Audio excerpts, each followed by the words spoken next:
Hey, welcome to the Razzle Dazzle Show, a podcast where we talk about our favorite video games and all things pop culture with an emphasis on our favorites. We're your hosts Jared, Mauro, and Chaz. Hello. Hey. And this is Delta episode number 52 for the month of June. If this is your first Delta series episode, this is basically a series of episodes where we take the time to catch up with each other about what's been going on in the past month in our lives and in the world of pop culture. And this is also the home of our signature D&D campaign, The Delta Quest, save later towards the end of the episode, so stay tuned. Please let us know what you think about this episode somewhere on the internet, and be sure to follow us on Instagram at RazzleDazzleShow, on TikTok at Razzle_Dazzle_show, on Blue Sky at Raz-Show-Pod, and on X, formerly known as Twitter, at Raz_Daz_pod. And with all that being said, it's Razzle Dazzle time!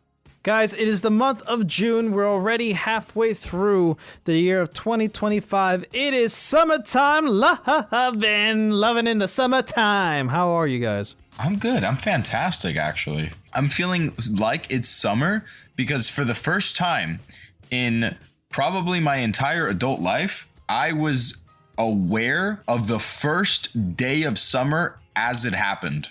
Same.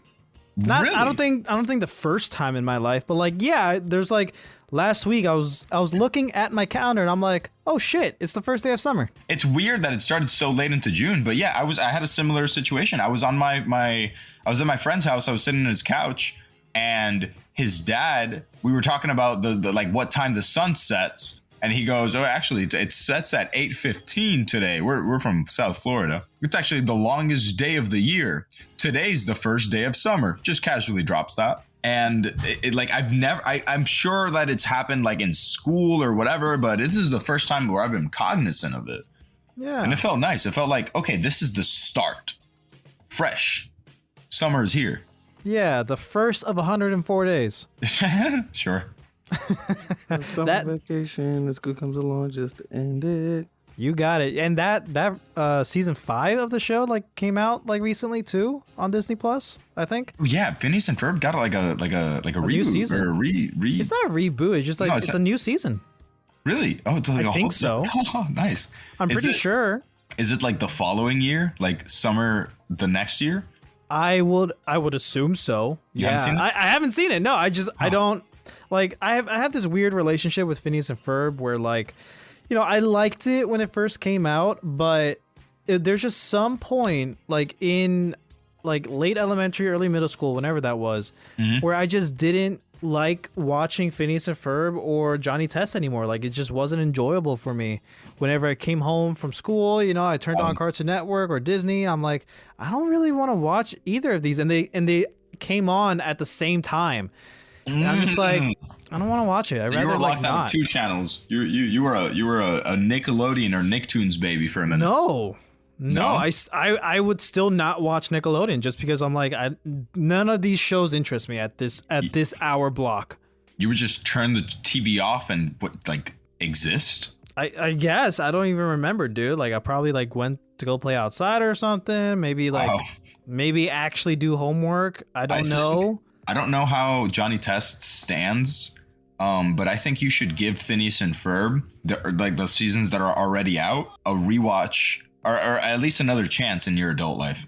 Well, I mean, that's not the last time I've seen Phineas and Ferb. I've seen Phineas and Ferb after that point, right? And I'm like, oh yeah, this is a good show. Like I've always known like, yeah, it's always been a good show. There's just like, I don't know, there's just a thing in my brain where I'm like, I don't want to watch this at a certain point in my life. It's weird. Yeah, that's fair.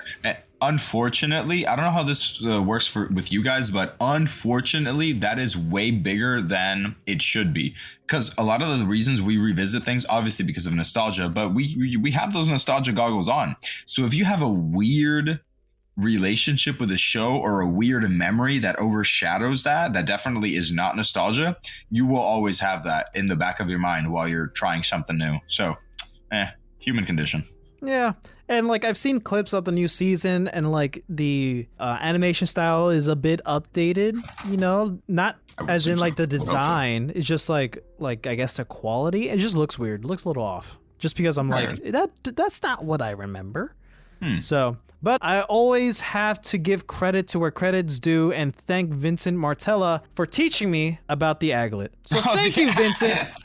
Thank you from the bottom of our hearts for teaching us what the aglet is. It really was life-changing. I don't want to take away from this. I feel he's a very, very talented voice actor, but was he directly responsible for that, or was that the writers? He's the one singing the song, so he brought us to the attention of the existence of an aglet. No, that's fair. That's fair. Let me piggyback off of you, Jared. Because of that, not necessarily the aglet itself, but the thought had never crossed my mind that there are things, very minuscule things that we see and we interact with every day that we simply do not know the name of because we don't even know that it has a name.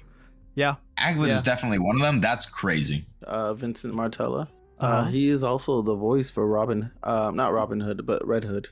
Really? And where? And Death of the Family and Under the Red Hood. Oh, wait. Hold on. Under the Red Hood, the original movie, that guy from Supernatural voiced him. You're talking about the interactive one? It's showing me Vincent Martella. It's Jason Todd.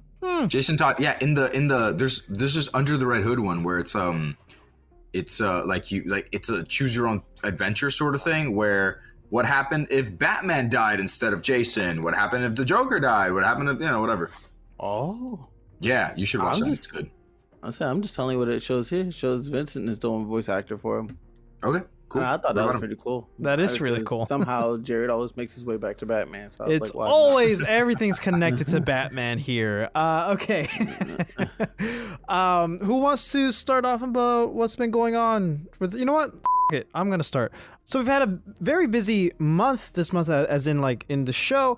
We start out the month with a guest episode. We had Danny Flexner on the show. He is a pixel artist. He has worked on so many things, but he's also worked on Elsie and Mighty Morphin Power Rangers Rita's Rewind, which of course we have featured on the show in reviews and stuff, and that we're very close with these indie studios. So Danny, he's a good friend and he's such an amazing guy.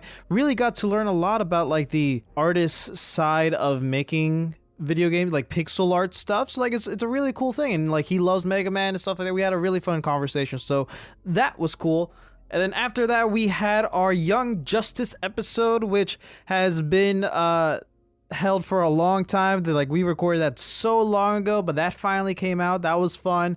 And then we had the incredible Sean Beeson on the show. He is an amazing video game and just overall music composer and writer. So like that was a really fun conversation to have. And just last week we had our episode on the Devil May Cry series. And other than that, I think the biggest thing that's happened to me in the past month is it's big, but not that big. It's the Switch 2. The Switch 2 came out this month. And yeah, it's a Switch, but bigger. And like it's supposed to perform better than the Switch 1, and it kind of does. I got it with Mario Kart, which again, I'm so happy that I didn't buy it separately because that's $80, and Mario Kart World is not worth $80. It's fun. Like Mario Kart World is fun. Like it's a fine open world Mario Kart game. It's the same type of aspects or things you look forward to in Mario Kart. You get it here, man. And yeah, the cool new mechanics and gimmicks are great. I hate the way to unlock new characters is all by chance and random RNG, and I hate it because I really want to unlock the Piñata, but I can't because RNG.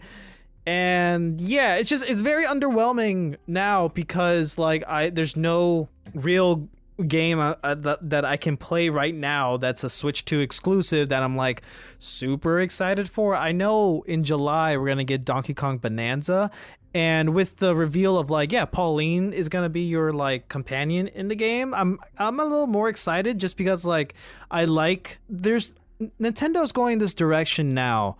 I can see this trending since Super Mario Odyssey of like embracing the retro nostalgia, but like still keeping it fresh and modern and like not just exploiting that to the fans. You know what I mean? Like in Super Mario Odyssey, we get New Donk City and we get Pauline back into like the fray, like the mainstay Mario universe and stuff. And that's cool. Like she's she was only in the original Donkey Kong, and like New Donk City, new 3D model of a character we haven't seen in decades. Yeah. That's insane. And, you know, Mario Odyssey is a love letter to Mario, especially with, you know, Jump Up Superstar, like the song that Pauline sings. It brings me to like tears, you know, whenever I hear it. It's emotional. It's like there's a lot of magic in there, and it shows, like, even the music. Like, we have like some like in the bridge or like in the middle of the song or whatever, we have like some Donkey Kong original Donkey Kong theme, like notes playing, you know, motifs and stuff like that. That's really cool. Anyways, since then I've seen Nintendo's getting more comfortable with that nostalgic modern direction. It's even more prevalent with the Switch 2 in the marketing when they brought Paul Rudd back to do a commercial for the Switch 2 that completely, you know, mirrors the commercial Paul Rudd did for the Super Nintendo. So that was really cool. That's nice. And even in Mario Kart, where like there are certain effects when you use like certain items, like the bombs and the sound box or whatever, the horn.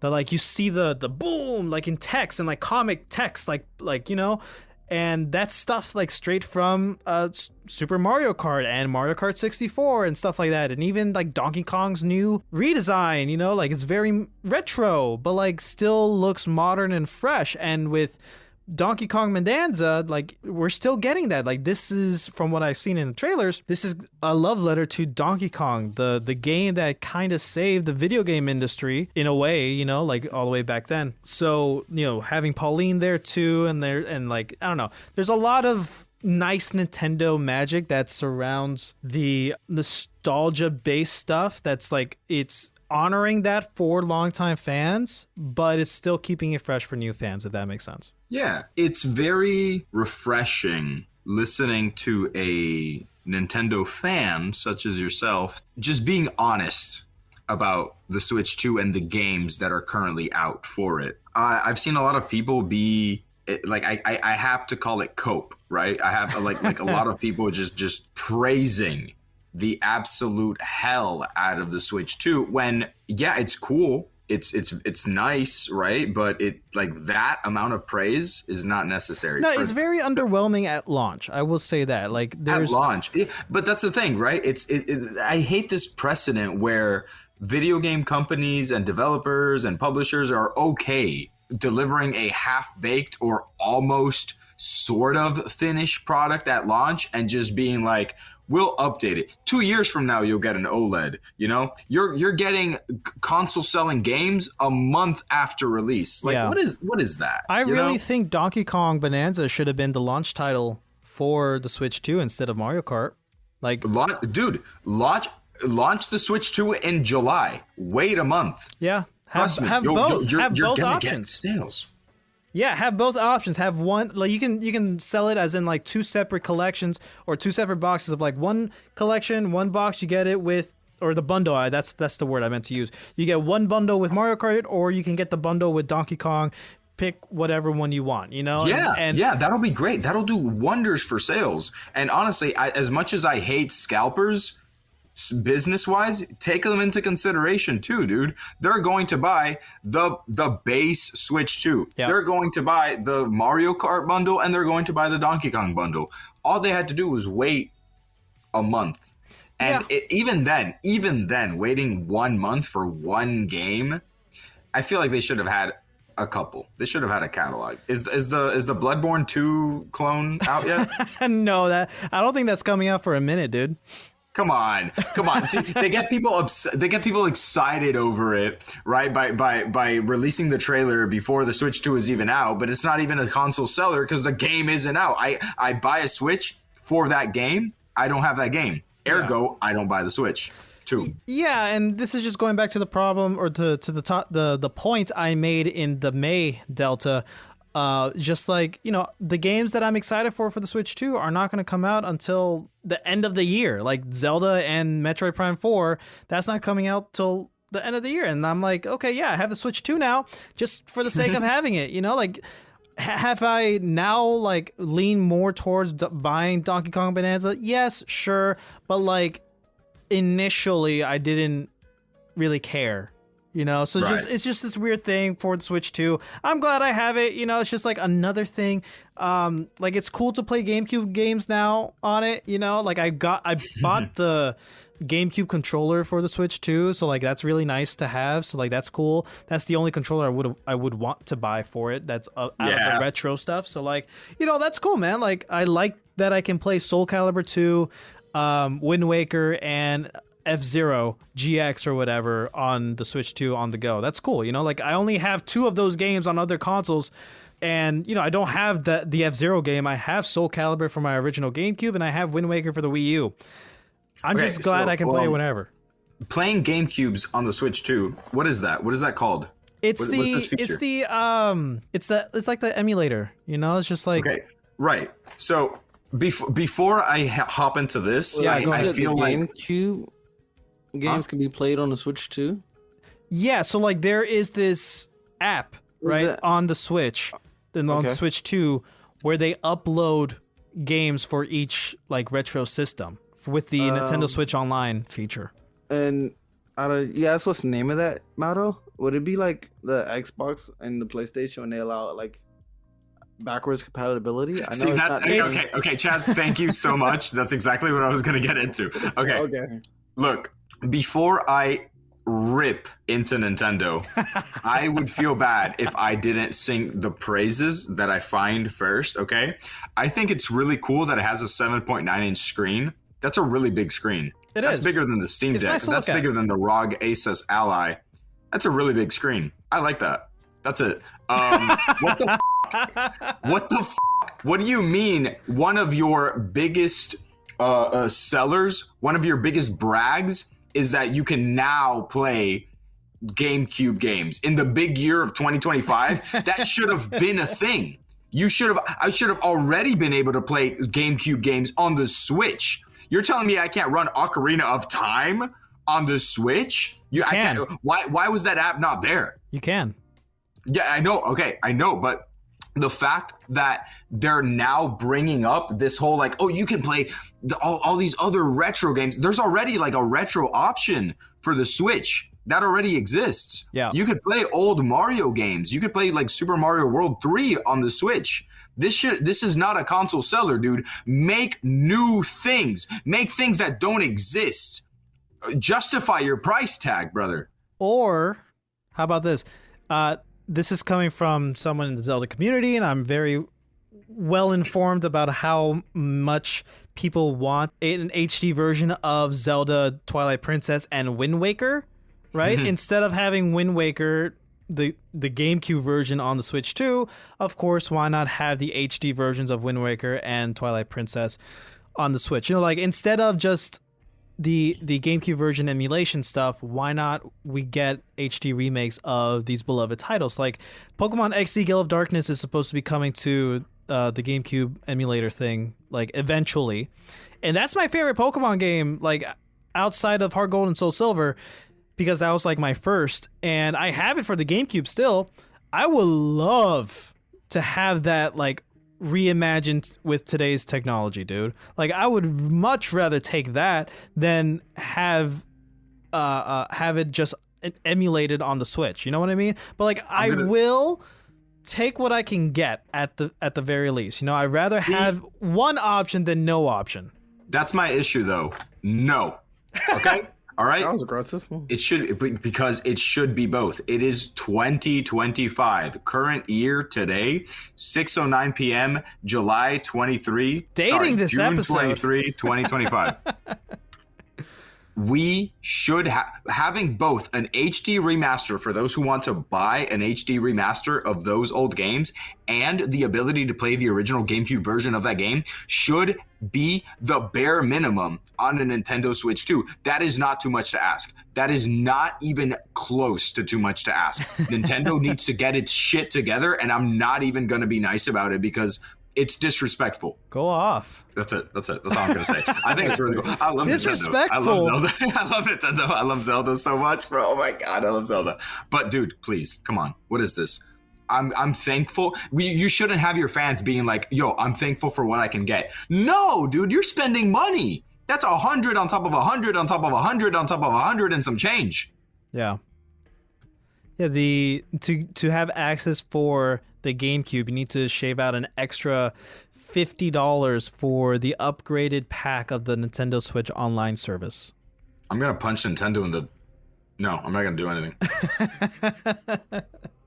But yeah, point is, the Switch 2 launch is just very underwhelming. You know, just like until we get to Metroid Prime 4 and the new Hyrule Warriors game, like I'm not really gonna be playing the Switch 2 all that much, and I really haven't been, other than Mario Kart, like the initial like playthrough of Mario Kart, which is like what 20 some hours that I put into it so far. It's like it's fun, great, okay.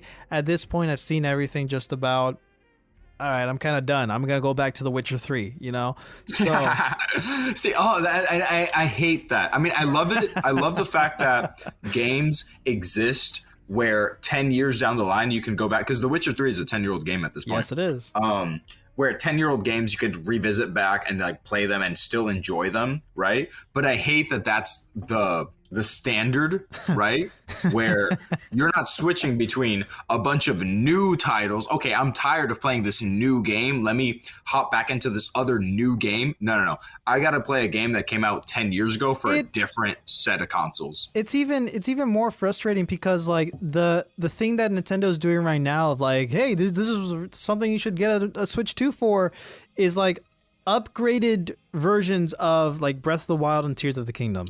Yeah, dude, it's just upgrades, bro. It's by like, upgraded, it's all the console sellers. better quality, better graphic stuff because of the better hardware that the Switch 2 has. And but for non-Nintendo online members, you have to pay an extra $10 for that. Just to re-experience or just keep playing the same game you've already been playing for years, just it looking a bit better. Even though it already looks great. At the end of the day, it all comes down to money, because it's not really like, oh, I have a Switch 2. Now I can do all these things that they promise. No. You have to buy the Switch 2 in order to have the privilege to pay more money for all these extra things that they promise, which are, again, features of the new Switch. Yeah, I don't consider something a feature if you can't get it out the box. Yeah, I agree. So, Sorry, man. That one. Preach. Yeah, that's really like the biggest thing this month, at least that I can think of right now. I mean, like How to Train Your Dragon, the live action came out, which was cool. Did you see it? I did, and you know, it's like the animated film, but live action. Okay, yeah, I mean, it's exactly what you'd expect. Yeah, I mean, that's good. Okay, did you enjoy it more? Have you seen the live action Lion King? I did. Did you enjoy How to Train Your Dragon more than the live action Lion King? Yes, because I don't like Lion King all that much anyways. Okay, well, the reason I asked that question is because The Lion King was also a... Cancel? Is that what you said, Chaz? Cancel him. The reason I asked that is because The Lion King live action is also... I haven't seen it, so if I'm incorrect, please correct me. But from what I've heard, the live action Lion King is also like a beat-by-beat remake, it's just a in live action. Recreation, yeah. However, that one did terribly. And from the people that I've heard talk about the live action How to Train Your Dragon, they really enjoy it. It's really good. So, what do you think the difference is there? How to Train Your Dragon is just special compared to other animated franchises because, like, it just captures this magic that is really unique to its own. You know, it's just like this beauty of like. I don't even know, like it's connection, it's friendship, it's just something completely unique and special that it's like very hard to put into words of like what the feelings are that you know this franchise brings out of you. How to Train Your Dragon 2 is my favorite film, period. Right? I think it's a masterpiece of a film. I think it's a perfect movie. I'm sorry. I don't mean to cut you off. Favorite film like ever? Yeah. Like more than the Goonies? Cool. Yes. Oh my God. I like the Goonies, but not that much, man. Wow. The Goonies is really low, all things considered. All right, Sandlot. Wait, Chaz, is the Goonies like top for you? No, it's not top for me, but it's a classic. It's it is a I'll classic. just throwing it out there. Yeah, no, like I think the reason why How to Train Your Dragon, the live action, will do better than the Lion King is just because people care about it more. Like, at least our generation does. Yeah, like, yeah. I've said this before on previous episodes. Like, I don't really care about Lion King all that much. Like, Mufasa's death, never really cared, never really hit me that hard. I just have a different way of viewing that now since James Earl Jones is dead, you know? You get canceled. You're just making it worse. I'm just speaking my truth, man. But How to Train Your Dragon, there's something special about that, especially when we grew up, especially like I have a lot of connections. I guess I connect myself a lot or relate myself with Hiccup a lot, you know, like scrawny kid, nerdy kid, the weirdo or whatever. We're both left-handed, so that's always a plus. And like we are trying to like navigate this world of where we don't belong, and then like eventually we get put into a leadership position, like we got to deal with that. So like, you know, I relate a lot to Hiccup in a lot of ways. So like there's a lot about How to Train Your Dragon that is just special and just makes sense why like people will care about it more, because it's a great movie. It's a great franchise, man. It's one of the best animated film franchise in history, in my opinion, and I think most people will agree. Yeah, I do have to agree. The Lion King, it's definitely a generational thing, or maybe just like a personal opinion thing, on top of the fact that objectively, they like for an animated children's film series, it's really fucking good. They're like all those three. I don't have a single like gripe about any of the How to Train Your Dragon 1, 2, or 3, but I do believe that it's like a general population sort of thing, because my dad and his wife watched the Lion King live action with their kids and with my sisters, and it was like, to them, they said it was great. And when I asked them why it was great, they were like, oh, it was just like the original movie. So to them, what constitutes as great, the parameters for a good film, is that it was exactly like the previous film. You know what I mean? Yeah.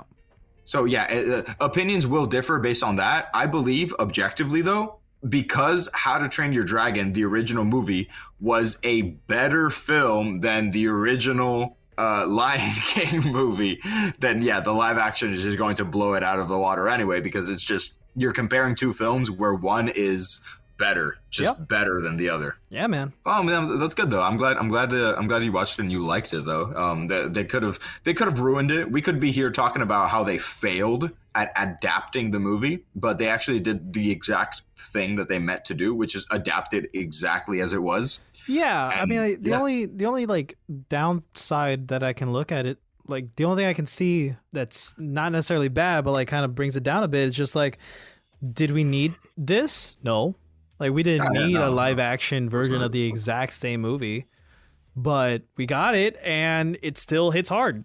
So like, you know, hey, it puts butts in seats, bro, and it makes money for Disney. Yeah. But It's at DreamWorks. least, oh yeah, right, DreamWorks. But at least, yeah, sorry, Disney. I apologize. I'm sorry that I attributed something to you that wasn't yours in your list of megalomaniac endeavors. Don't worry, they're gonna try to buy it now that you said it. Yeah, honestly, they bought Pixar. They got Pixar. But yeah, I didn't think we needed might get like DreamWorks. when they first announced that there was gonna be a live action. I wasn't like excited, you know. I was like, oh, okay. Another one, another live action. Okay, then the trailer started coming out, and I'm like, "Oh, okay, it's just the same movie." Okay, that's fine, I guess. You know, like I'm not the biggest. Like, I would rather have the exact same movie, like if we're gonna get a readaptation or whatever of a thing, I'd rather have it be as faithfully close to it as possible than the alternative of like it being completely different and just changing all the core aspects of it, which we have gotten with other live action adaptations. Well, Mulan, actually, Aladdin. I want to ask. So yeah, Aladdin. Yeah. I want to ask though, how do you feel about reimaginings? Because it's a weird line between an adaptation that turns into its own thing and a reimagining of a movie or a film or a book or whatever. I'm confused. Give me an example. Okay, so a reimagining would be Treasure Planet, right? There is a book called Treasure Island about a boy who meets a sailor, right? Who takes him on an adventure, and it turns out that the sailor is a pirate and he's after a hidden stash of gold from his previous captain. Those are the 5 main story beats of Treasure Island. Disney went ahead and took that and made its own version. Treasure Planet, space, different characters, different technology. It is a completely different movie. However, the beats are there. Boy meets sailor who is secretly a pirate, wants to look for gold hidden away by his old captain. That's a reimagining. Treasure Planet, Treasure Island, right? Mm-hmm. It's not an adaptation of the novel. So if you're looking for that, this is a terrible adaptation. There were no spaceships in the original Treasure Island.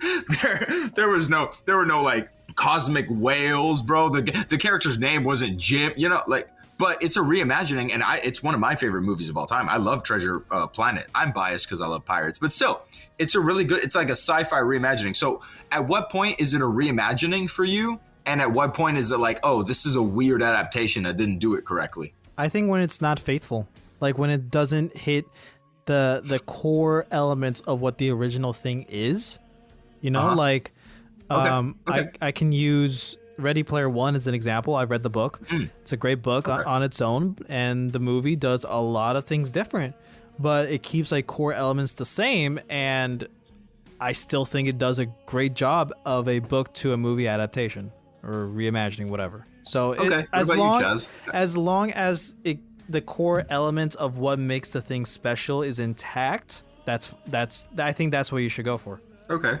Chaz, do you have any say in this? Like, do you have an opinion regarding reimaginings and adaptations based off of the example that I gave? I'm gonna be honest with you. If you gave me that story about the island and Treasure Planet, I sadly would not put two and two together because I would see them as their own individual movies.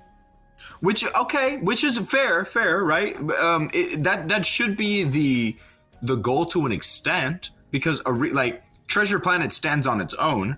I think I just came to a conclusion regarding reimaginings. People who watch Treasure Planet, the movie, don't need to know that it is an adaptation of a book.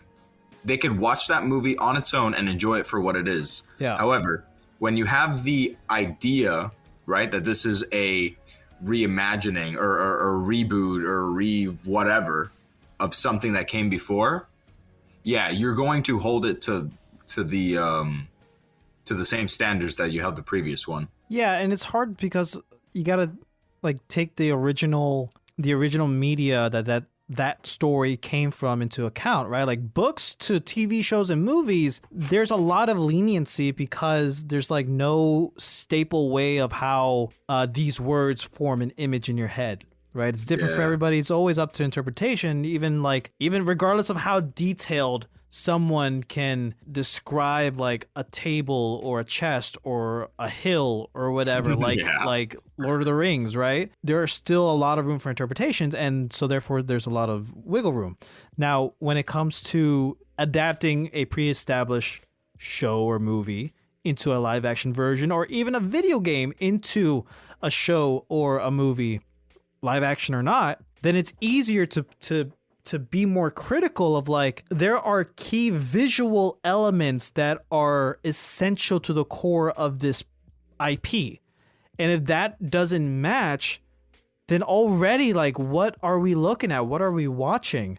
Not to get too far into it, but of course the Witcher TV show, that's a big departure on a lot of things. And we could save that conversation for the future. But for a good example of this is the Mario movie, right? The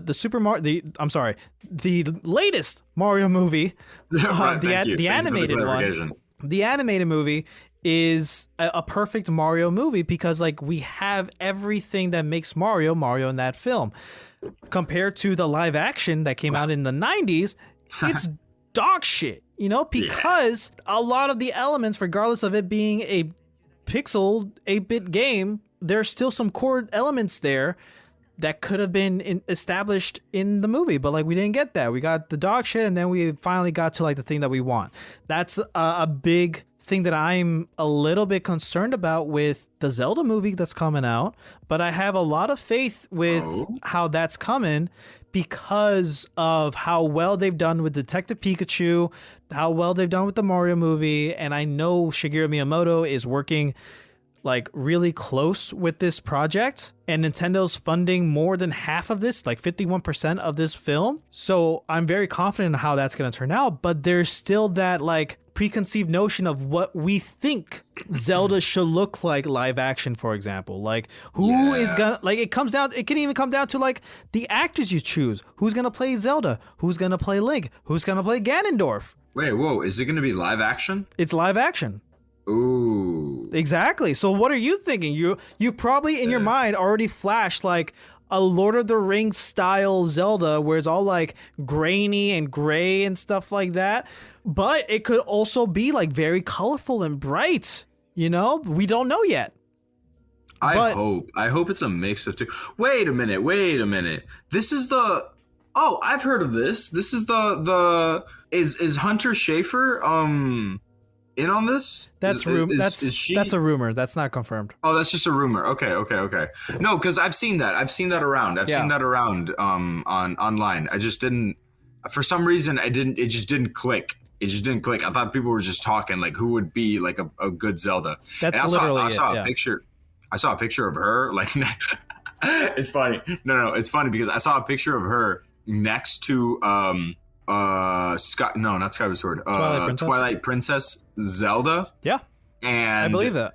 It's uncanny. She looks uncanny. She would be a great Twilight Princess Zelda, and that's also another hard thing for this franchise specifically. Yeah, it's like which Zelda? what iteration of movie is this going to be? What are we doing? Which Zelda? Which Link? Or man. Is this just going to be a unique story? Which I kind of hope it is.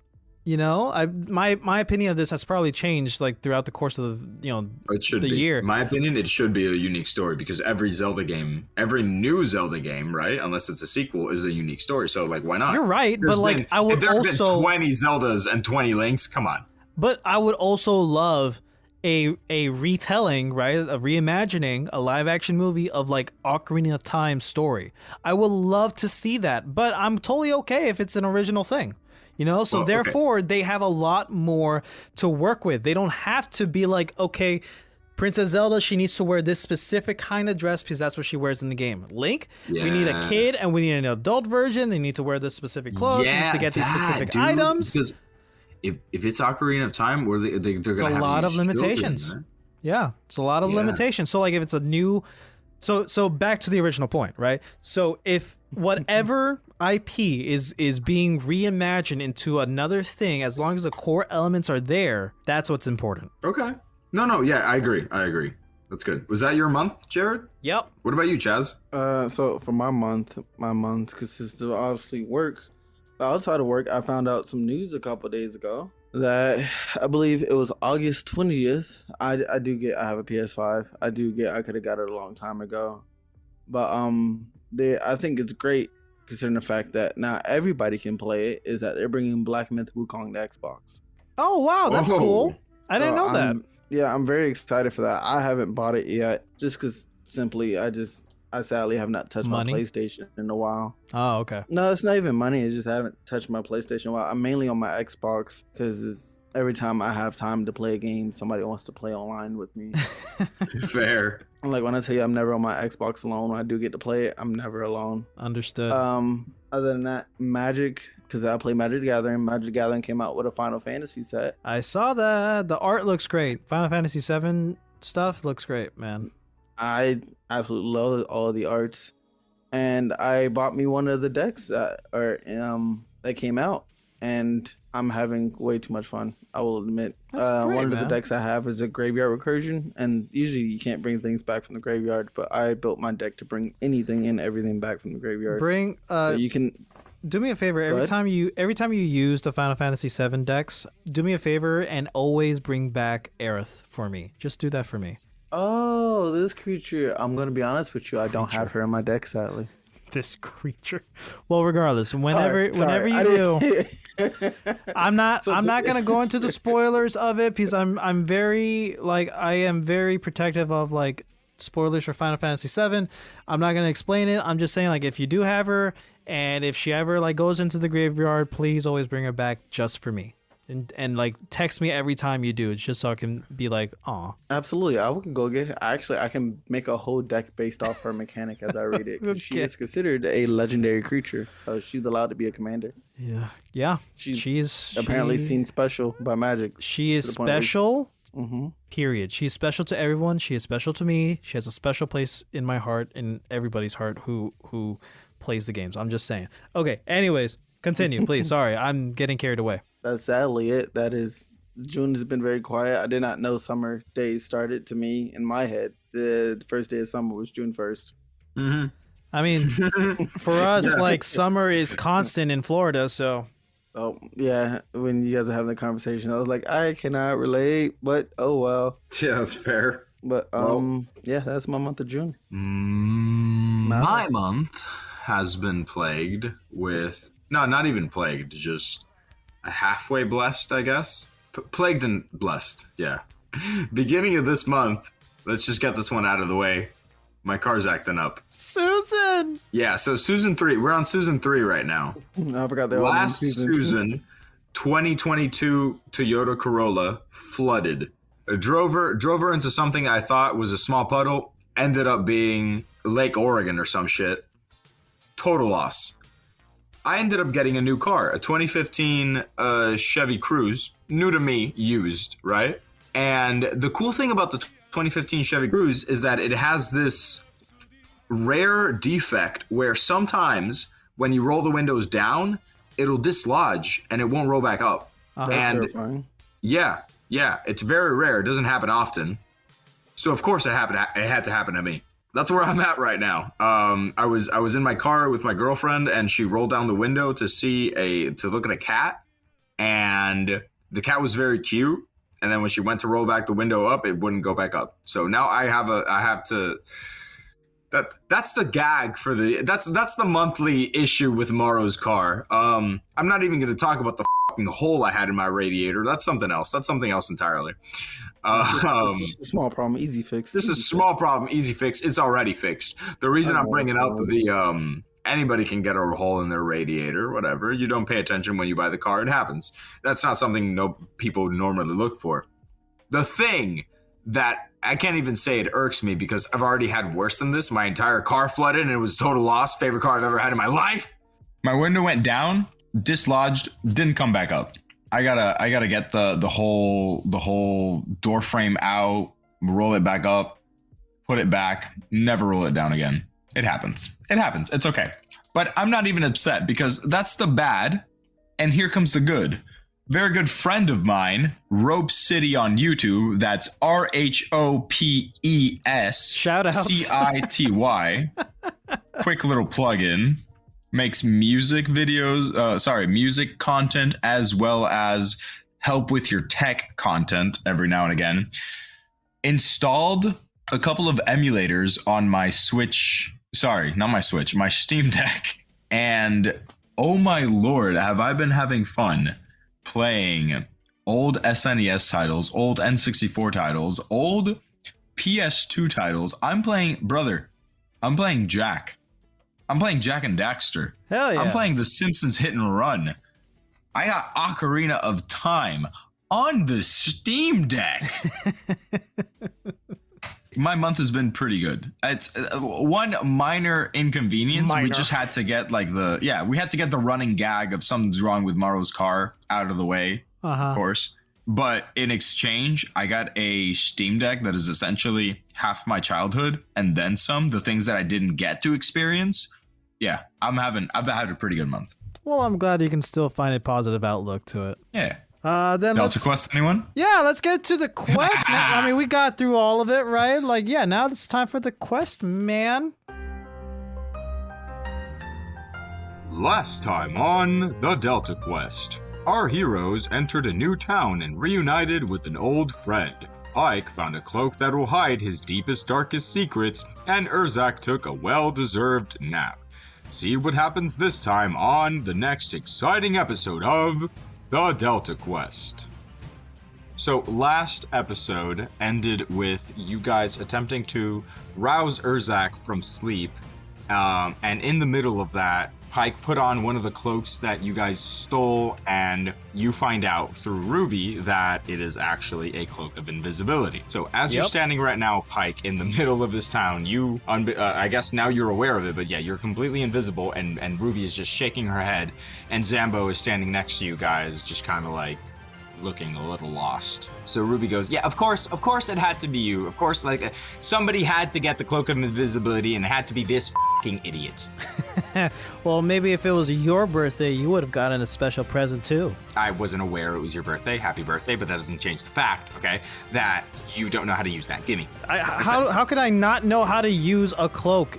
I just put it on. I'm invisible. You can't see me. And as you guys are having this little back and forth, a pair of guards walks up to Ruby, since Pike is invisible. It is a dragonborn and an elf, and the dragonborn guard just crosses her arms and looks intimidating, while the elf guard walks up to Ruby and goes, "Is this your piece of unregistered magic equipment?" while pointing to Zambo, who's just standing there looking a little confused. Ruby raises an eyebrow and goes, that's not mine. And then the guard responds with, well, does it belong to him? And then he points to Erzahc, who is soundly sleeping on the ground. Ruby, again, raises another eyebrow, shrugs, and goes, I don't know, not my problem. And then the guards look at each other and they go, okay, well, we're going to confiscate this piece of unregistered magic equipment because I don't see an owner, and this homunculus clearly does not belong in the streets. And Zambo just kind of goes like, wait, what? Excuse me, I'm a living, breathing person with thoughts and feelings and hopes and dreams. And the guards look at each other and they go, yeah, okay, whatever. And then they grab him by the arm and just kind of whisk him away. I lower my hood and standing next to Ruby, and I look at her. You had one job. Look what you did. You lost our homunculus. Ruby kind of like throws her hands up in the air and goes, it's not my homunculus, okay? Like, you guys decided to have this guy just following you around. He's not even really useful. I don't know why he's here. It's not my property. Yeah, but you could have lied. You're good with that. Okay, I'm not gonna get into a scuffle with the town guard over a piece of clay that I don't really particularly like, okay? Okay, whatever. Now it looks like somebody has to go break him out. Yeah, I guess somebody does, Ruby says, and then just sits down on a bench and starts like polishing her blades or whatever. He's not my clay idiot. If you want something done right, while I go take care of this, you watch your boyfriend, all right? And then She's not my boyfriend. I turn up my whatever. hood, I put up my hood, and I dash off. All right. I disappear and dash off. You say that, you disappear, and she just stays there like, well, it's not my... Fine, whatever. So you follow the guards, you know, they're just kind of whisking Zambo away, and he's protesting. He's just being like, hey, I'm a person. And they're all like, yeah, sure you are. And eventually they come across Hearn down a building. They go down this alleyway and they reach this small mossy stone building that is essentially a jailhouse, and it only has like 3 jail cells. But they walk in there and they close the door behind you, and it's a wooden door, but on top it has a sign that says Warden's Office. Okay. I'm outside of the building? Yeah. You followed them. They walk inside the building, they close the door with you outside. Okay. I want to check the door. Is it locked? Can I just walk in? Or like, I don't want to open it. I just want to check if it's locked. Okay. How would you do that? I walk up to it and just turn the handle if it turns all the way, and if I see like in the slit between the door and the wall, or the door seal, if like the metal thing retracts, then I know that it's not locked. Okay, so you walk up to it, you grab the handle and you move it without moving the door, and you see that the metal thing does retract. It is not locked. Okay, that's good. Okay, now I want to walk around the building, see if there's like any windows I can look in, or like a back door or something. Okay, so there are no other doors in this building, right? It's a regular jailhouse. It has no other doors, no other windows, but it does have, you notice, a sewer entrance that is slightly closer to the door. Not to the door, but to the house than like the average sewer entrance. So I want to walk back to the front of the building and knock on the door really loud and just move to the side of the door. All right, so you do that. You walk up to the front door, you knock on it really loud, and then you move to the right or the left of the door? The right. Okay, so you move to the right of the door, and then the door swings open. Luckily, you move to the right side because it swings open with such ferocity that it slams onto the wall on the left side. So had you been standing there, you probably would have been hit by the door. And an orc in chainmail walks out, and he's just going like, "What? Who's there? Who's knocking on the warden's office?" And he looks to the front, he looks to the right, he looks to the left. Does he take like a few steps out in front of the door? Yeah, he does. He walks okay, completely out. I want to sneak in behind him inside. Okay, circumvent my puzzle, but whatever. You walk right in.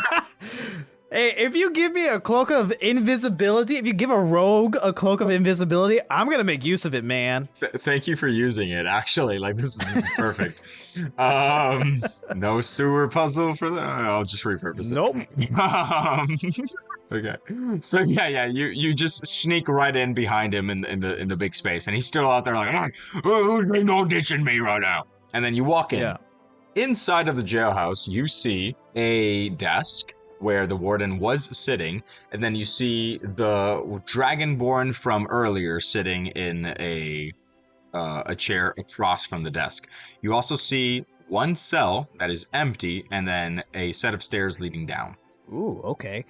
What is on the desk? Is there anything on the desk? So on the desk, there are just papers scattered around, a book as well, and just a couple of bags.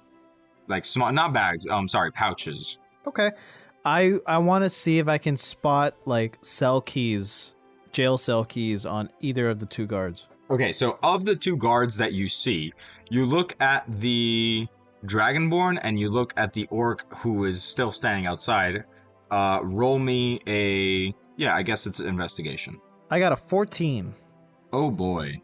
Well, you managed to see that the Dragonborn guard in front of you definitely does not have a set of keys, and the orc guard outside also does not appear to have a set of keys. Okay, then I want to keep moving downstairs. All right, so you go downstairs.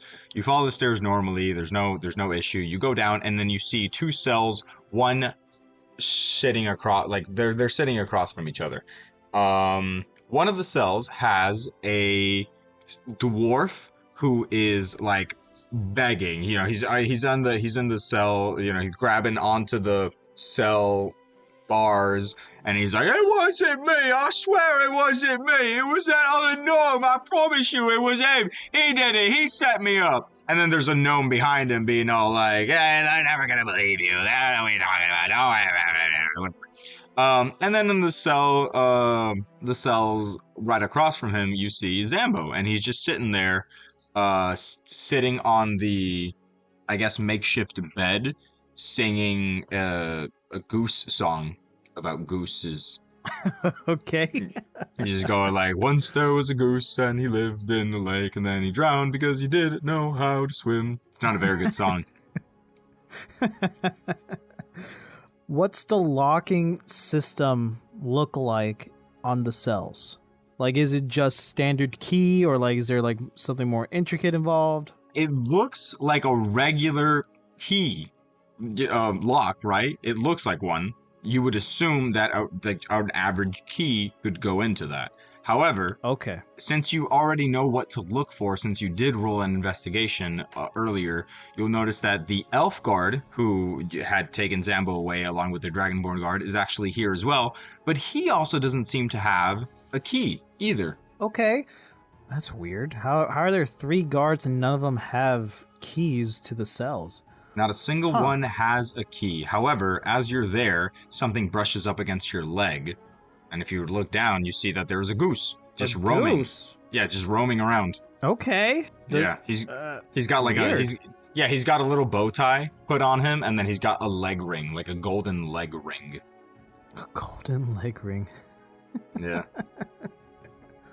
Okay. What is the elf guard doing? The elf guard is just standing around. That's it. He's guarding the two cells. He's standing there, just kind of hands on his halberd, and just like sighing.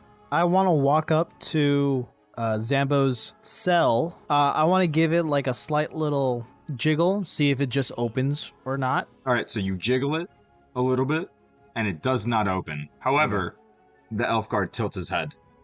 Hey, what are you doing? And Zambo just goes, I'm just singing. All right, well, stop that. Moved your cage. Don't sing anymore. What are you talking about? I was just singing. It didn't do anything to the cage. I said no more singing. I can't believe I can't sing in here. I want to see my lawyer. You don't get one of those. Okay. Can I unarm strike the guard to just knock him out? Just stealth takedown. To knock him. Okay. Do you have any sort of sneak attacks in your character sheet? Yes, I do. All right. You can use that to do what you want to do. Okay. I'm rolling it. I got a 30. Say again? I rolled sneak attack damage, and I got 30. Okay. All right. It's a 6d6. Yeah. Roll to hit with advantage, because you still need to see whether or not you hit. I rolled 2d20s, 12 plus 4. That's 16. Yep. You don't even need to roll the other one. You pass with that one. So, and then you said you hit 30? 30 damage. All right, yeah. So you, how do you do this? How do you want to put him down? Just, come up behind him, headlock, and, just the standard go to sleep, go to sleep, go to sleep, go to sleep, lay him on the floor nicely. So while you're doing this, he definitely goes down, right? He barely even struggles because you hit a right artery to just kind of like, right him, knock him down, put him to sleep. Zambo tilts his head, and then the dwarf stops bitching and complaining, and then the gnome gets up and looks as you just kind of put him down, and the gnome just kind of goes, what's going on here? Is there somebody with a cloak of invisibility around? Jesus, man, shut up. You're going to give me God, away. Oh my Do you God, want to get free? There actually is. I didn't even know. I was just shooting my shit at the wind. Are you here? Are you invisible? Yeah, but shut the up or else none of us are going to get out of here. Okay, all right. No, yeah, zip. And he does like the little like mouth zipped thing. He just, kind of goes there. And Keep complaining like you were so the guards don't think anything's up. And, he like nods, and then the dwarf starts complaining. And he's like, oh, it wasn't me. It wasn't me. I didn't do nothing. All right. Can I like check the guards' pockets? Yeah, you can check, but as you try, don't even roll anything. The gnome walks up and he whispers while the dwarf is still, bitching and complaining or whatever. And he whispers and he goes, "There's no key. It isn't one key. It's a key rune." What's a key rune? Oh, I'm glad you asked. So there are 3 pieces that you gotta assemble to create the key that'll let all of us out, right? Okay. So one of them is, okay, all right, look, it looks like this, okay? It's going to be the handle, right? The long piece. It's going to be the curved piece that actually goes inside, and then it's going to be the ring that goes at the end of it so that you can actually put them all together and then put them inside of the locks and, lock the keys.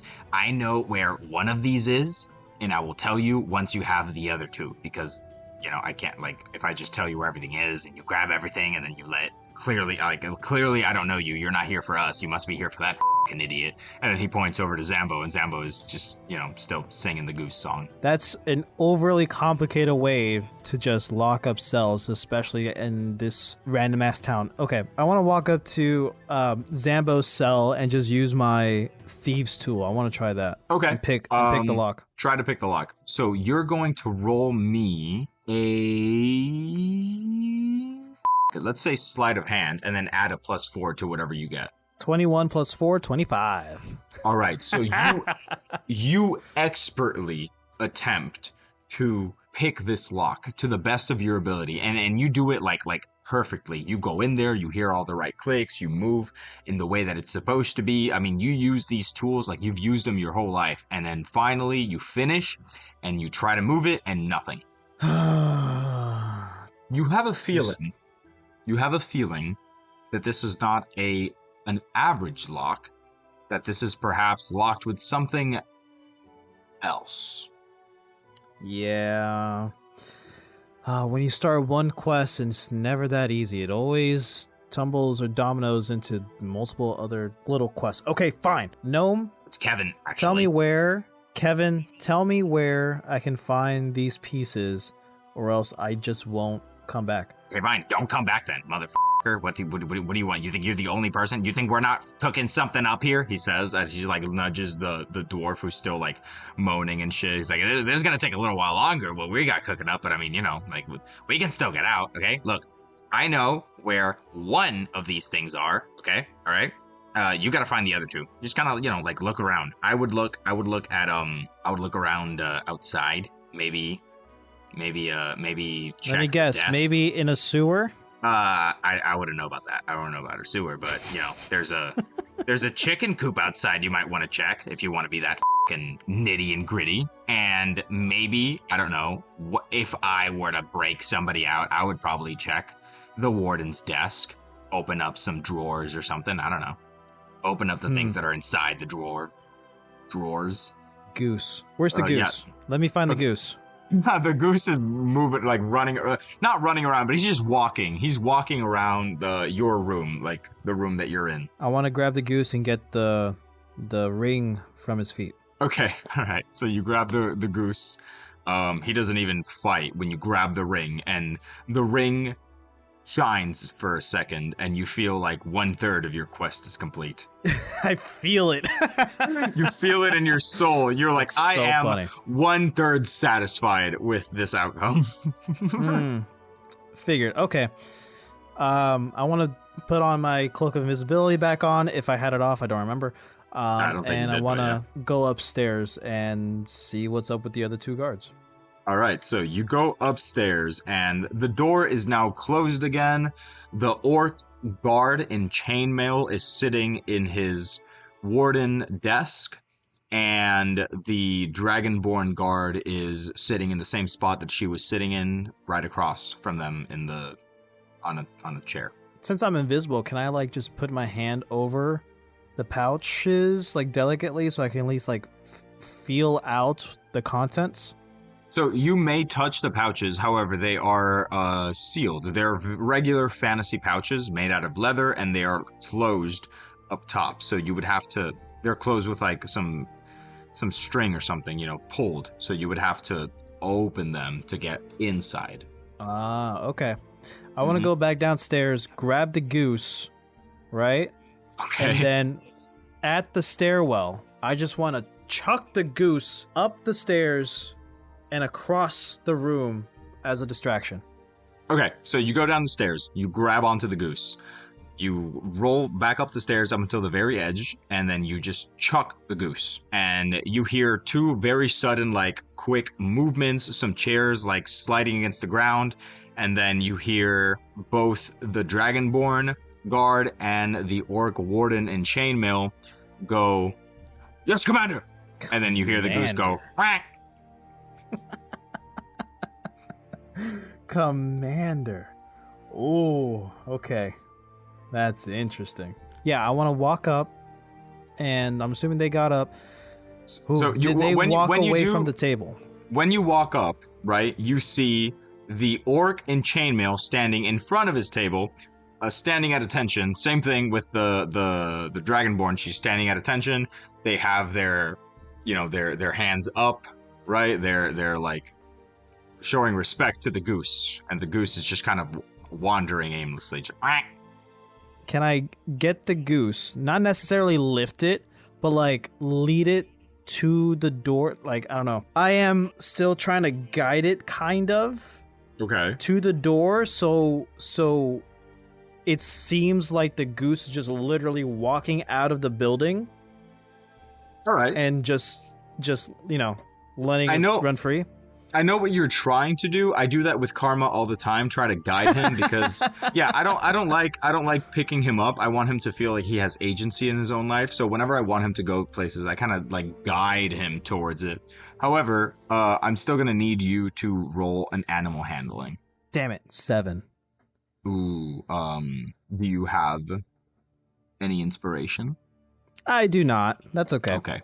So you attempt to guide the goose towards the door, and instead he just kind of starts like going in the opposite direction that you want, and he's just moving around, and the guards are just standing there looking a little confused, but they dare not move while their commander is in their presence. Dare not move. Okay. Then, you know what? Whatever. I don't care. I want to use sleight of hands to just take the pouches from the desks. Okay, roll me a sleight of hand. 16. All right, you just barely make it. So what is it that you wanted to do? You wanted to like take them? I just want to like, take the pouches that are on the desk. Yeah. All right, so there are 3 small leather pouches. You take all 3 of them and you put them into your self, but since you're cloaked with the cloak, they all become invisible. And because the warden and the dragonborn were so focused on staring at the ceiling because their commanding officer is in their presence, they don't notice that. So now you have those 3 pouches. Awesome. I want to walk back downstairs, open them, see what they have. All right, so you walk back downstairs and you open the first pouch and it has 10 gold. So you can go ahead and add 10 gold to your inventory. Hell yeah.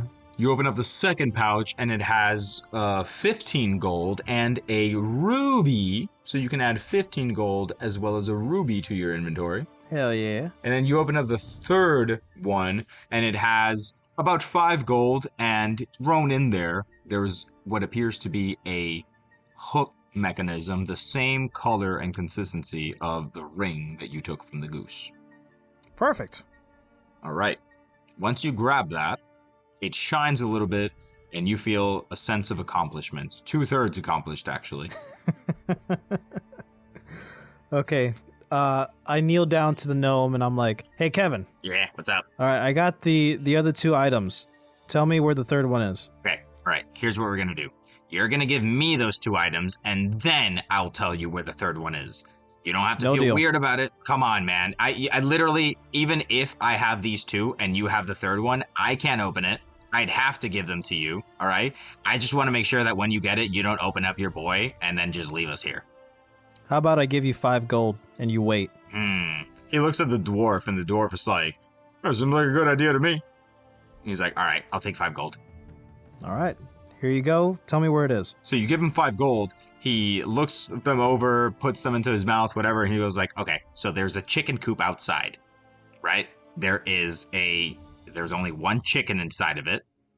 He's got it. Okay, just the chicken has the thing? Is it like on him, like an accessory, or? I don't know. Maybe he must know where it is, but I'm gonna be so real with you, dude. I don't believe you're walking out of that one. Okay. All right. Well, thanks. I'll be back. I'm sure you will. And then he like shakes his head. All right. I want to walk out back up to the front and just walk out the door. I just want to sneak out the door, the front door. You just walk right out the door. You see, like when you walk up the stairs, you see like the orc barbarian, like he's on the ground, face to the floor, in like in a very apologetic sort of thing, and the goose is in front of him, and he's just like I'm sorry, sir, and the goose is just kind of like whack. And then the Dragonborn is standing, still full attention, but like she's like sweating. She's like, like she does not want to be next. And you just walk right out through there. Outside, the city looks just as it did. You turn the corner, you see the chicken coop, and just like the dwarf said, it is just 1 chicken in there. All right, I want to walk into the chicken coop, still with my invisibility cloak on. All right, you walk into the chicken coop. You open up the thing. Close it behind you, and the chicken is just there. He's standing there. He's like pecking at the floor, you know? Okay. So are there any accessories, like a ring on it or anything? Just as far as you know, it's just a regular chicken. It's just a regular chicken. Does it have like a nest? There's an inner part of the chicken coop that has what appears to be his nest, yeah. It's just the one, right? Okay, I want to walk up to the nest and see if there's anything inside it. So as you do that, the chicken opens his mouth and a purple laser comes out and stops you in your tracks. It like smacks right in front of you. You have small explosion God. there. Yeah. This ain't no ordinary chicken. No ordinary chicken. Chicken looks at you. It can see me? It stares at you. Okay. To test that, I just want to like move a bit, like tilt to the right, see if it tracks my eyes or the eyes track. It tracks in the dent you made on the ground. Ooh.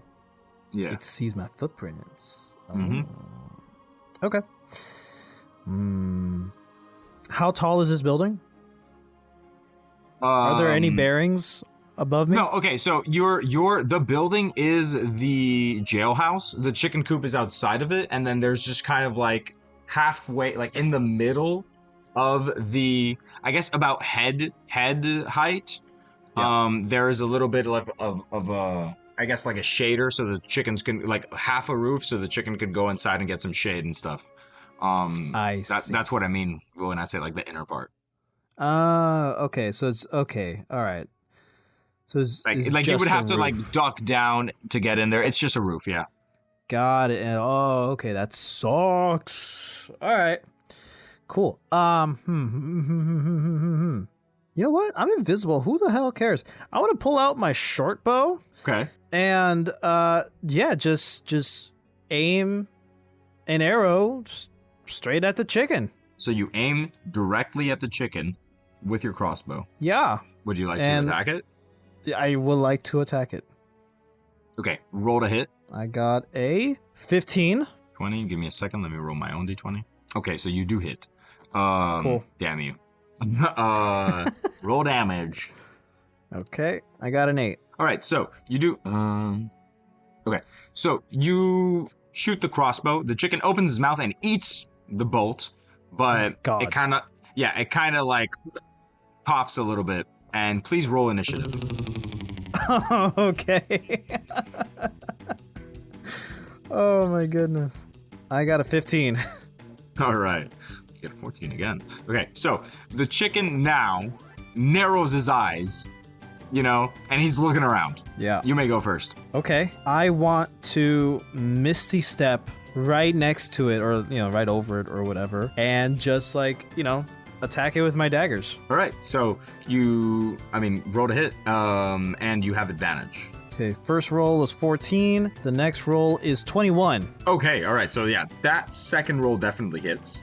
Do damage. 6. So you nick the chicken, right? And you just hear him go, and immediately he flies up, lands again, and his feathers just start falling off of him. He grows about 2 inches, and he is just this, like, he no longer looks like a chicken. He is this flesh thing with teeth and a long tongue, and it's just his wings kind of morph, and his legs turn, like they merge together into these weird long talons and stuff, and there's just so much skin. So much skin, yeah. Ew. I know. And he's like pink and stuff, and he just opens his mouth and just goes.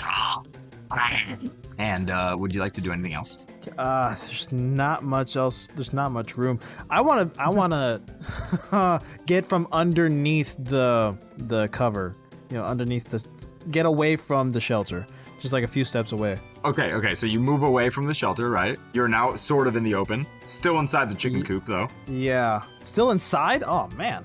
Right, so there's the chicken coop, which is like a little fence, right? And then there's the inner portion, which is the roof. Oh, I get it. Okay, that's fine. Okay. Yeah. I think that's all I can... Yeah, that's all I can do. You don't have any bonus actions? My bonus action was the Misty Step. Got it. Okay. All right, so... thank you for keeping track of that. It is now the Abysmal Chicken's turn. Nat 20, so it does hit. Does a 7 hit? Oh, wait, no, hold on. It already hit with the 20. So it does 7 damage plus 4, 7, 8, 9, 10, 11. It does 11 damage. So the chicken jumps at you and claws at the floor, right? Stops for a second and just bites down at your feet. And it nabs you at the ankle. Yeah, it nabs you at the ankle for 7 damage. Damn, okay. 11 damage. Yeah. Okay, so does it have a hold of me or just like it just pecks my feet? No, it bites you, but it doesn't hold on to you. It just kind of like, it looks like it has a general idea of where it should be biting, but you can tell that it can't see you. Okay. It actually can't see at all because it has no eyes now. Oh, gotcha. Okay. It is all mouth, all teeth, all tongue. Yikes. Yeah. Okay. What I want to do is I want to jump and Misty Step on top of the structure. Okay. So Right? you Misty Step onto the top of the structure, right? It creaks a little bit beneath your weight, but it's sturdy. Okay.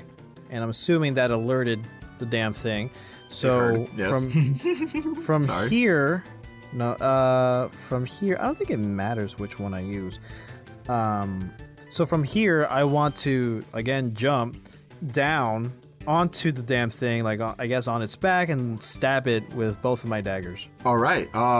Jump. like a mounting attack. Got it. I get just roll me your regular attack then. Yeah, I'm not gonna make you do acrobatics and stuff because technically you're invisible, so you should have an idea. So I'm just gonna knock them all out instead of giving you the advantage. Just roll. To hit is 21, Oh yeah, so you hit. and damage is 8. Ooh, nice. Okay, so you jump, you leap from the thing, and the chicken looks directly at where you leaped from, but it does not move. It can't see you coming, so you do land, and you strike, you stab into it, and the chicken goes, ah! And it, tries to, roll away. Yeah, So, yeah, now you know that maybe aerial attacks are where it's at. right. Is that your So turn? am I still mounted on it? Like, am I just holding on with my daggers inside of it, or did I get pushed off? There are actions in combat. One of them is grapple. Yeah. However, you just used your action. Okay, that was so I the get dagger thrown thing, off. Right. It kind Got of it. rolled Okay. it rolled right out. Do you have a bonus? No, you use your bonus action to I Misty used it. Step. Yeah, okay. In the future, if you would like to, I'll allow you to, even though it doesn't say that you can use it as a bonus action, I'll just give that. Anything that says actions in combat, attack, dash, disengage, dodge, grapple, help, hide, improvise, all of that stuff, you can use it as a bonus action. Okay. Yeah.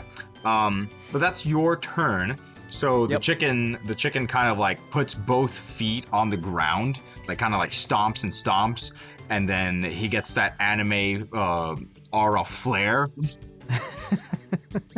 And he rushes at you, or rather, at the area where you had attacked him.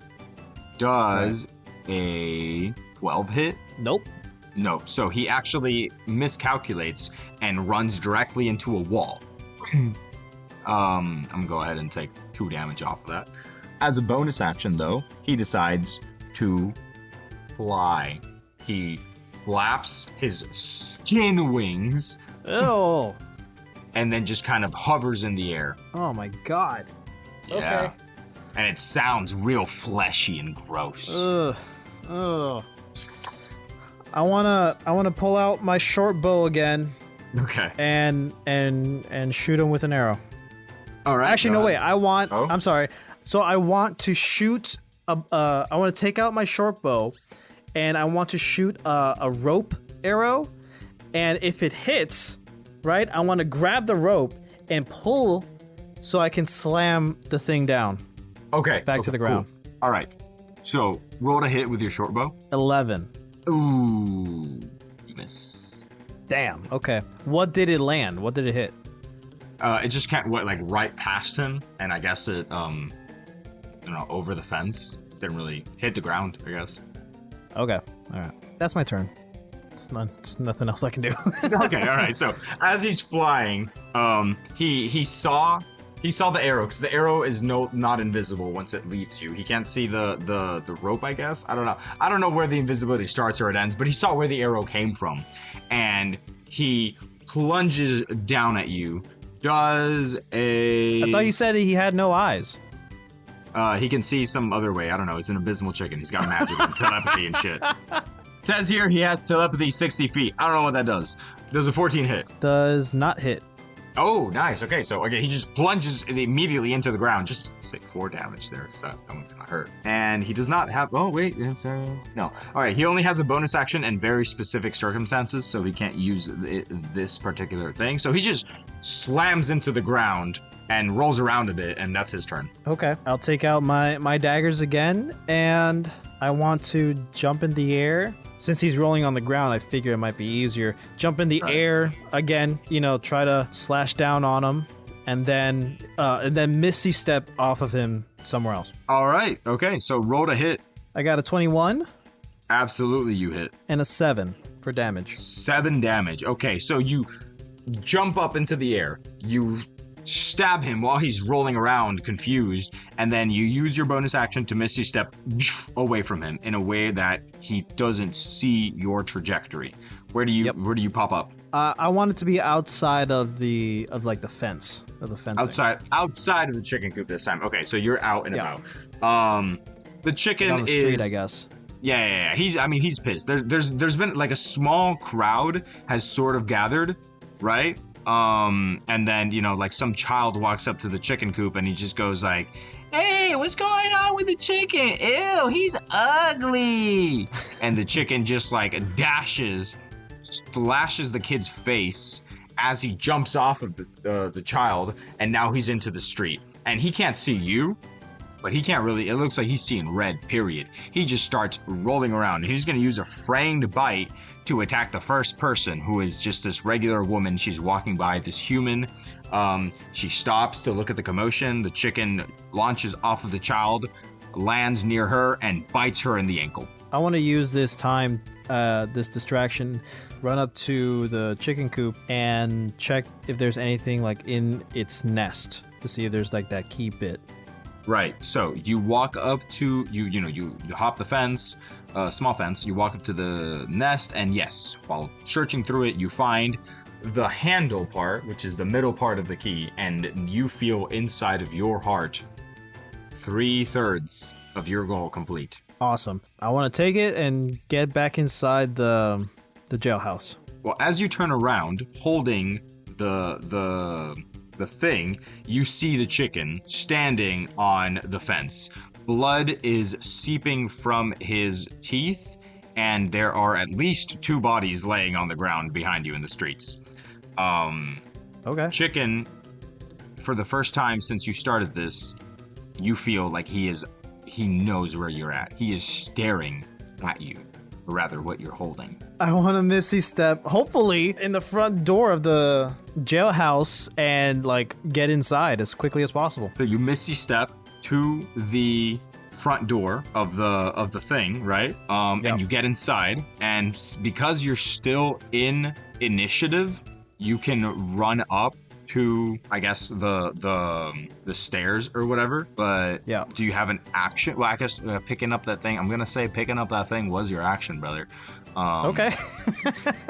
That's your turn. As you rush, you rush through. You run past the 2 guards and the goose, and you make it to the stairs. But right behind you is the chicken. I mean, he's like rushing. He skirts past he skirts past the door, takes the door down, runs through.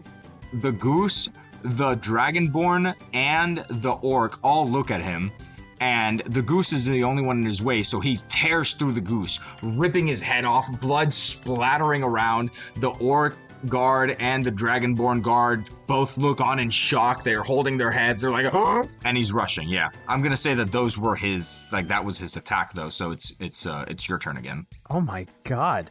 I would figure the goose might actually help. Okay. It was just a goose. I want to quickly unlock Zambo's cell. You're still in initiative. You're still at the top of the stairs, so you got to go down the stairs, and you got to use an action to assemble the key. Seriously? Okay. Yeah. Unfortunately, you're still in initiative. The chicken is still alive, so therefore. You know what? Whatever. There's some distance. Let me run down in front of Zambo's cell, and I'll take that action to assemble the key. Okay, so you run downstairs, walk up to Zambo's cell, and in the meantime, you're assembling the key or whatever. Chicken's turn. He does the same. He goes down the stairs, rushes down there. When he gets down there, he zeroes in on you, dude. He goes up to you and does a 20 hits. He rushes at you just as you're getting to Zambo's thing, and as you're about to put the key inside, he slashes at your hand for, sorry, give me a second. How does dodging work?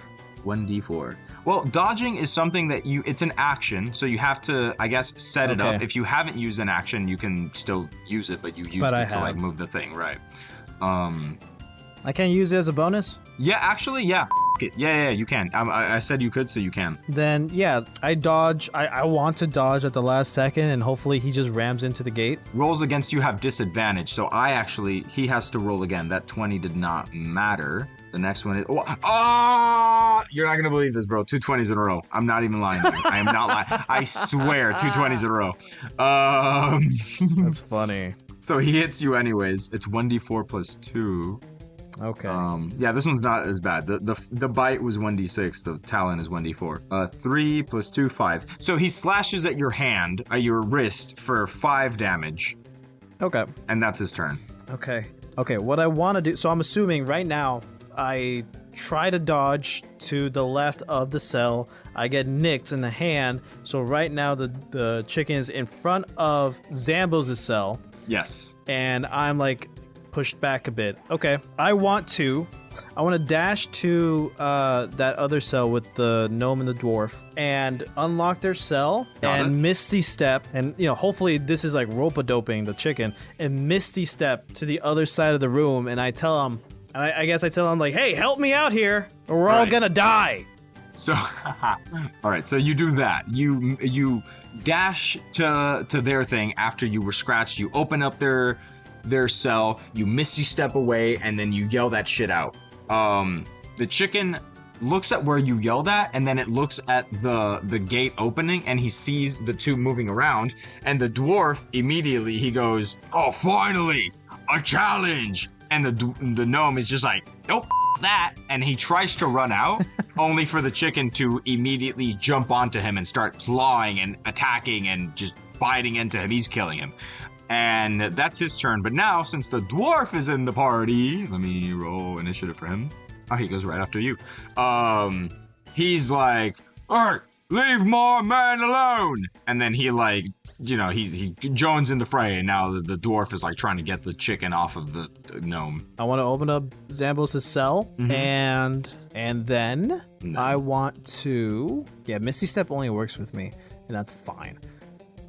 But you open up Zambo's cell, and Zambo goes, "Whoa, what's going on here? I guess my cell opened up magically too." And then he tries to close it again because he's like, "I don't want to be fucking fighting that chicken thing. I'm good."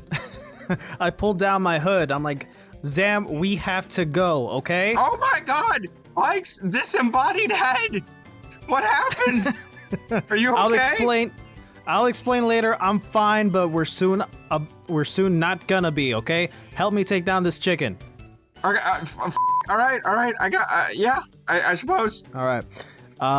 And I guess for my bonus, because that was already my action, right? Opening the thing. Yeah. Yeah.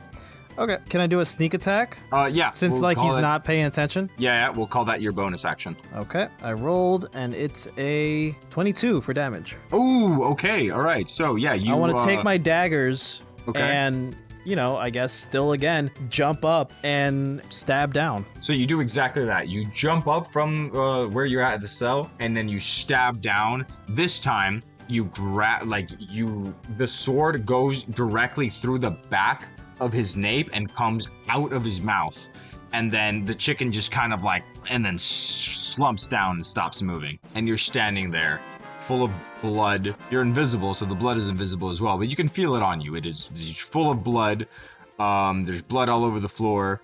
The gnome is laying on the floor, also dead, and then the dwarf is just sitting. Yeah, he died, but the dwarf is sitting back there just kind of huffing and being like, oh Lord, I can't f***ing believe this happened.